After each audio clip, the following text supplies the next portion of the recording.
Gandang umaga po sa inyo mga kachibi. Tuturuan ko po kayo ngayon kung paano gumamit ng scan tool, step by step procedure. Ano nyo pong gagawin ay sasaksak nyo po Bluetooth sa OBD port. Pagkatapos po ay i-ignition on. Then scan. Pindutin nyo po ang scan. Then hanapin nyo po kung anong unit. Ito ay Suzuki.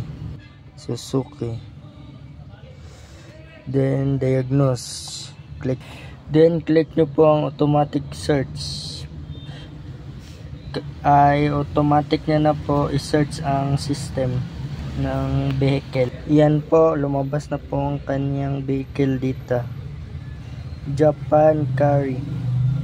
Then i-health report po natin kung meron ba siyang error sa system. Ayan po, meron po siyang trouble code.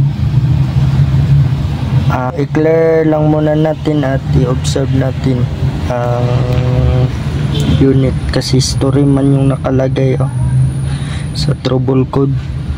Clear muna natin. DTC cleared, okay lang, then wala na siya.